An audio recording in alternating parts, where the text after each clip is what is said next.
Hello and welcome to episode 58 of the 905 podcast. My name is Roland Tanner. I am Joel McLeod. And this is our second go-round on this episode. Yeah. We recorded the whole thing and then found that our super wonderful software had thrown 2/3 of it in the garbage. So, you'll just have to imagine just what a miraculous episode that was, and this will just be a poor imitation of it. It may have been a blessing in disguise because developments of our rant transpired as we were after we logged off. But this will probably be shorter, so it's probably a good thing. It is. We the topic of our episode was and still is going to be the COVID-19 third wave that we're dealing with here in the province and in the 905. I'm a little frustrated, as I know you are, Roland, and I'm sure our listeners are, with the fact that we're still talking about having to go into a third wave lockdown, and the province still seems to act like they have no clue how to fix this. I'm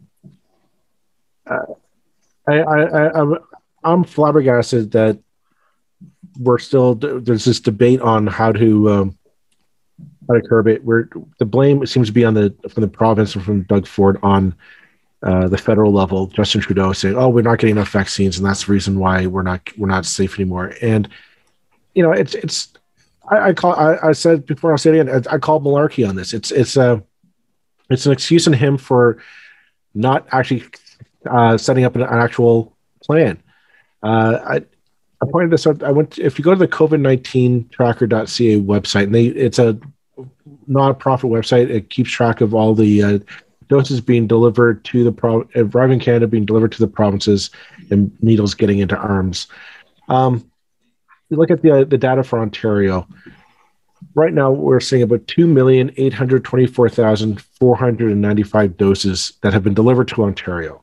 According to the website, as of today, and today's Wednesday, 1,876,433 people have received at least one dose of the vaccine, which means, if you do the math, there's 944,062 doses sitting on a shelf, not in an arm. If you go by any city in the 905, that's the population of Hamilton and Burlington and Grimsby combined. In that number, you could vaccinate Brampton or you could vaccinate Mississauga, both in Peel Region, which is being hammered hard by the COVID-19 pandemic. That's a city. That's a city of vaccine that's sitting on a shelf, not going into arms. It's outrageous. Yeah, it just, even if there was a delay, the delay seems to be over to me. It's like, call me when you've actually run out. If you want to throw the feds under the bus, run out. Show to me that you can actually get these things into people faster than the federal government can get them to you. But that's never happened yet. Now, sure, they were keeping a few back in the first shortfall. They're not keeping 900,000 back as for some kind of contingency. 900 is just that they're not getting them out fast enough. We've been discussing, people are showing pictures online of the fact that the Metro Convention Center in Toronto, people are going there in the afternoon and no one's even turned up to have the vaccine. And I say this right now, no one better be blaming people for not turning up. There's no excuse for a government having a program that people do not maximize the time allocation. Everybody knows that, particularly if you're dealing with seniors, they like to get things done early in the morning. So you will have, if you're just letting people turn up at random, a rush in the morning and a slow period in the afternoon. This is, and I'm kind of stealing what you said in the first version of the podcast, so apologies for that, but it was a good point, so I'm going to pretend it's my idea. Go for it. This should not, you can't do things like this randomly. It should be done by, you suggested by, go by postcode. So you pick an area, Brampton, a certain part of Brampton that we know is being hit hard, say a certain part of Milton that we know is being hit very hard. You prioritize those, you vaccinate them. We've had long-term care. Yeah, seniors are more at risk, so we need to be prioritizing some seniors. But do we need to be prioritizing a senior in, I don't know, St. Thomas, Ontario? Yeah, like that's the thing is they're thinking like a politician, right? Oh, I'm going to win the senior vote. We're going to get you vaccinated, and you're going to go and vote for me. The pandemic doesn't work that way. The number of times you see doctors, epidemiologists, the scientists saying you got to go where the virus is. We know where it is because we're seeing case numbers shoot up in various neighborhoods. Conveniently enough, New Canadian and low-income neighborhoods are being hit especially hard by this pandemic. Racialized communities are being hit especially hard by this pandemic.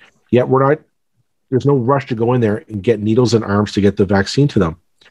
Instead, it's, I don't want to upset Grandpa Joe and Auntie May, so let's do that and leave it to them to figure out this convoluted online booking system. And that, if that was a priority, if you want to do that, you could have gone with your family health unit and say, like I was telling you this in between recordings, why on earth wouldn't they have gone to the Ministry of Health, said at some point to every doctor in this province, who's your top priority patient, who's the patient most at risk of contracting this disease, of dying from it, put together a list. At some point, we're going to come knocking on your door when the vaccines arrive. We need it ready because we need to move fast. And if you're doing this postal code by postal code region rollout, when you get to a certain region's public health unit, you can tell them, okay, go talk to all the family health units in your region. All of them to that list that we were waiting for, get it going. Give it to us, and we're going to send the doses to you, and you can call them into your office, and you can get the needle in the arm for the most vulnerable. The rest of you get a letter in the mail saying, Roland Tanner, 3 a.m., you're going down to the Burlington Central Arena, you're going in, you get your arm jabbed. That's it. Or, in that Joel McLeod, 5 p.m. Saturday night, you're going down to get your needle. That's how you get these needles in your arm quickly. And you're right. If we ran out then it's like, Justin, get off your butt and get some, get the vaccines in here. But I mean, that's a city. We have a city's worth of vaccines sitting on a shelf somewhere in this province. And Doug Ford is more concerned with blaming Justin Trudeau than getting those needles into our arms. Yeah, absolutely. Passing the buck, not taking responsibility for their own woeful failures. There was one period in this whole experience where the province didn't completely fail, and that was in the early weeks when we were. Well, a lot of people would say, oh, Doug's done really well. And now I tended to think that was kind of our expectations of his ability in a crisis were so incredibly low that we were pleasantly surprised when he managed to walk and chew at the same time. However, since the summer, since about June last year, they have done everything wrong as far as I can see. Now, the people of this province, the healthcare staff, the teachers, the frontline workers, the people who work in our supermarkets, the people who are trucking food around, have done extraordinary things, it seems to me, and deserve so much praise. The people who have failed us in this whole thing have been the provincial governments and too often the municipal governments. I'm not saying the federal government has been perfect. But I can't, call me biased if you want. I cannot see the way in which things would have played out significantly differently under any other government. In fact, it could have played out a great deal worse under a more parsimonious government. So that's my take. Call me biased if you want to. I don't care. It seems to me that almost every provincial government, certainly every provincial government from Quebec West, has failed miserably in this thing.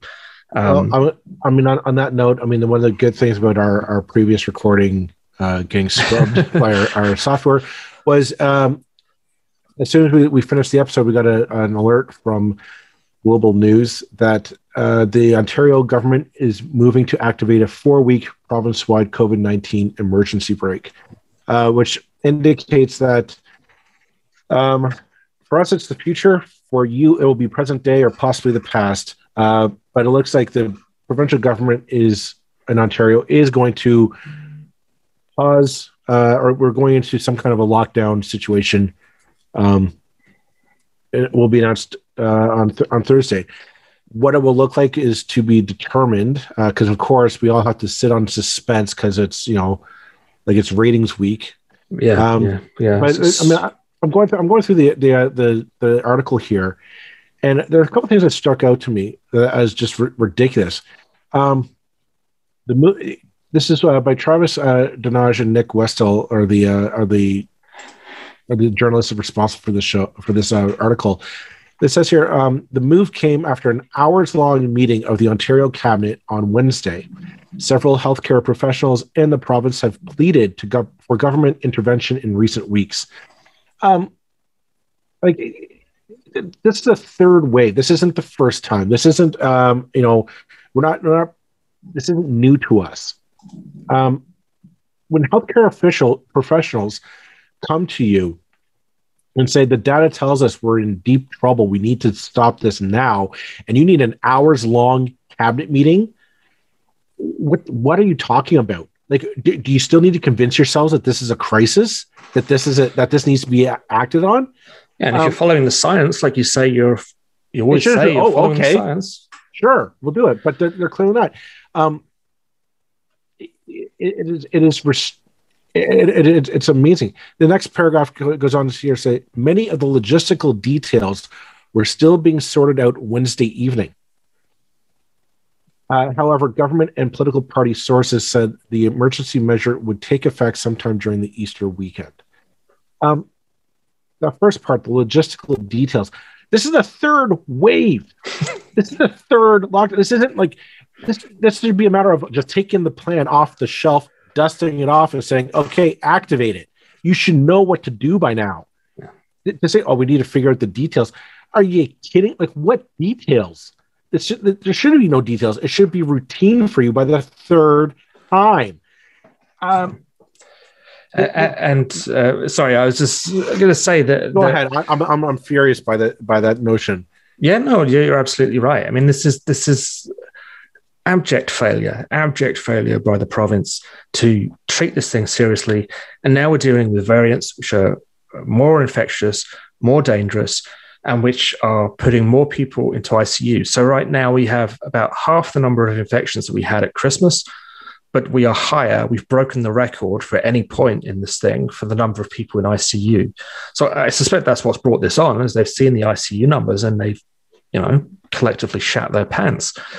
Well, part of that issue is the dynamic of this has changed. The variants have changed the playbook. The number of times that you hear, going back to our notion of, you have to go where the disease is. I remember a press conference this week, Cynthia Mulligan was asking about the fact that the variants are targeting basically you and I, Roland, are this demographic from like 25 to the age 50, age 55, seem to be really susceptible to the variants that are out there. And yet this government isn't changing their plan of attack. They're still focused on this. We have to get the old people vaccinated first, and then eventually we'll get on. Like, I kind of under that plan, I'm the last one to be prioritized. Yeah. However, that has changed now because the variants have come into play. This government does not, like, if you're listening to the scientists, and the scientists were saying as far back as early February, when the new variants started to appear on the scene, said they're very contagious. They seem to be very deadly. and they're game changers. We need to address it then. This government constantly says like, well, we never saw this coming. We're changing the game plan. No, man, you've had 2 months now to figure this out. Yeah. And in fact, 6 months, almost 6 months, I guess, since these variants first came on the scene at all in the UK. This is always what the nightmare scenario was for COVID, that by not treating it seriously at the outset, you get a worse second go round. That, like the 1918 flu, the 1918 flu affected the healthiest the worst. And there's now a theory that was partly because of the way, because the world was then in war, that was the most advantageous way for a virus to spread in a time of conflict, was to go after the young, healthy people who are moving around, who are going from the front to hospitals to that. If by letting this thing, but not treating it with sufficient seriousness, as has been done in other countries around the world, we would let this thing change and evolve and find more effective ways of killing us, of spreading and killing us. That's kind of terrifying side of this, and so unnecessary. Well, the fact, there are people who still don't get it out there, and I think part of that is because this government has, whenever it comes to communications, we've talked about it many, many times on this podcast, the communication surrounding this has been abject failure. There are people who are still flabbergasted the idea that you're not allowed to get together with, your sister-in-law for a meal at a local restaurant. You're not supposed to be doing that. When you go out to a restaurant, it's supposed to be with people in your house or in your social bubble. If you remember those, that back in the day, the social bubble was your network. But that was it. Like that, it was basically just whoever was in your house. That's where you go for dinner with. People still are learning that. This government has not done the job to make sure that we're all educated on how to act. It's every time people have more clarity, it's just abject confusion. Why do small businesses have to shut down, yet I can go walking through Walmart to buy new tires? This is something that like people are trying to grasp, like, what's the logic behind it, and you can't, because there is no logic. It benefits Walmart. And you give people gray areas, quite literally gray areas. I hadn't thought of that. This is one big gray area. When you give people ambiguity, they will do what happens with ambiguity, which is make a big freaking mess of it, through no fault of the general public's. When the general public have been given unambiguous instructions, they have come through 100%. Like, stay at home. Every time there's been a lockdown, the lockdowns have worked. The numbers have come down quickly. It's worked because there's no ambiguity with a lockdown. Right. It's like, stay the hell home, keep your kids at home. Now, I'm not saying we should have been in full lockdown for a full year. The thing is, we wouldn't have needed to be if this had been done right. If when we came out of the first lockdown, we hadn't ballsed it up. If we had got control of things sooner rather than waiting till bloody Boxing Day to make any serious changes. And now we're dealing with a situation where we've got more people in ICU than ever before, just at the time when we're supposed to be getting out of this thing permanently. Well, we were told back in March, as a parent, after the second wave, we were told, well, we have to postpone March break because that's going to help us control our numbers and get this thing under control. Yeah. And so that we wouldn't be where we are today, where we're facing a third wave, a third lockdown. And I'm like, what the heck was the sacrifice of March break that we're right where we were supposed to not be? Yeah. And honestly, I just don't believe that I simply don't believe it's not being spread through schools. I simply do not believe it. Oh, it's in the school system. Absolutely. Yeah, it's just a damn lie that, basically, let's keep the schools open to stop people going on trips. Why? How about you just say don't go on bloody trips? I know it's hard for the freaking Minister of Finance to understand, but I understand that.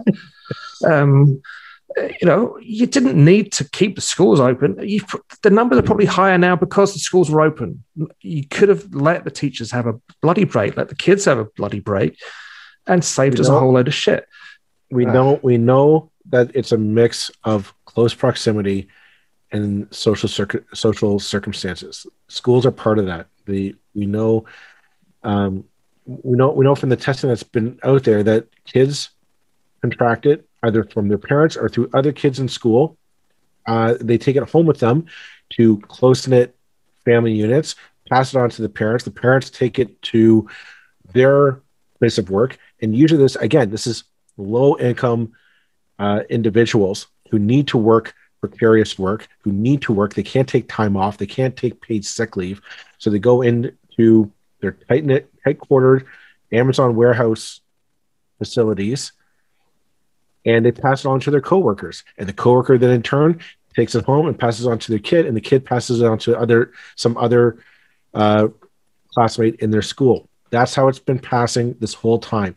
The idea that schools are somehow magically safe, it's not there, but we could have made them a lot safer. But again, we chose not to back in September. The ministry chose not to. I hope, it's a cliche to say history will prove X, Y, or Z. I believe that history should be very unkind to the politicians in this thing. And it's not because I'm down on politicians generally. Politicians have done amazing things. We're kind of seeing with Joe Biden right now, I believe. All he said was, we're going to do this by date X. But by God, they did it. And those kind of words, we'll fight them on the beaches kind of stuff. It has an effect. It was Joe Biden's moonshot. Yeah. It was John F. Kennedy saying, by the end of this decade, we're putting a man on the moon. Joe Biden standing up saying, we're going to get vaccines in people's arms. And you're right, they are doing. They went from Donald Trump, who completely talked it up, to Joe Biden, who is getting it done. And obviously Joe Biden's not putting the things in anybody's arms, but that kind of, frankly, leadership. Leadership. Oh, what it is. Does actually work. A politician can inspire a nation to pull together in ways that it would not have done otherwise. And that has just been completely missing in this pandemic, certainly at a provincial level. And I'm particularly saying that the federal government has been... Federal government, it's not really in Justin Trudeau's nature either. They could have stepped up and probably secured more funding and more vaccines. But the fact I think they could have put a damn sight more pressure on the provinces to get the damn act together. Well, I'm sitting here going, when there's the number of vaccines that could satisfy a city in Ontario are sitting on a shelf, and you're sitting there bitching and moaning to the federal government, that's a failure on you. When you run out of vaccines and you have zero to put in arms, then you can go bitch to Justin Trudeau and to the rest of us, and we'll go march up to Rideau Cottage and demand get your butt in motion, Justin, get vaccines in the country. But right now, it's on Doug Ford and the provincial government. Get the vaccines in our arms and start taking this seriously. The third time is not the charm. Apparently, get it right. Well, I think we should call it a day there. On our first go round, we talked some about Hamilton's urban boundary expansion conversation. I'm sure we'll come back to that in future weeks. But I think for now, that is your 905, your Thursday 905, short and sweet and angry sounding, and. We'll see you next week. Joel, do you want to finish off with something? I'm just going to say thanks for listening. We'll see you next week. I'm just going to sit here and stew over my COVID-19 anger. Two old angry men will be back next week. Actually, we're not that old. Bye for now.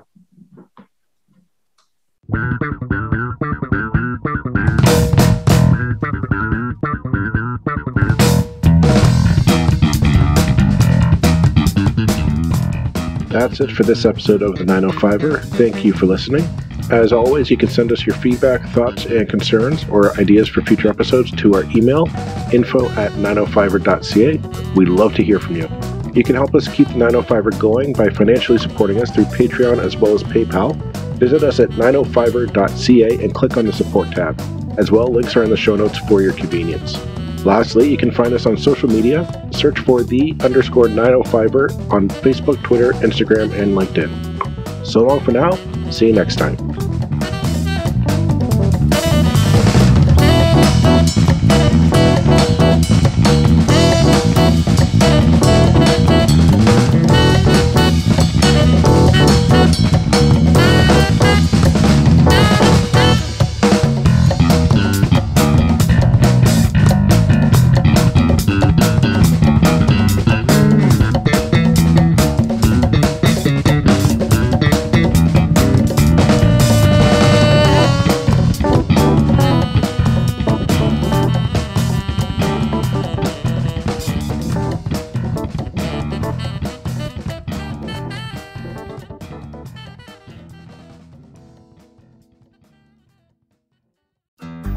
Looking to make the most out of this life and optimize your personal wellness? Then check out the Natural Man Podcast. Join me, host Mike C., as we explore all areas of human wellness, physical, mental, and emotional. Learn strategies to optimize your own well-being and be in the driver's seat of your own health. Remember, your doctor works for you. Learn biohacks, neurohacks, ways to improve sleep, and ways to optimize your body and your mind. Check us out on Apple, Spotify, the Fountain app, and at naturalmanpodcast.com.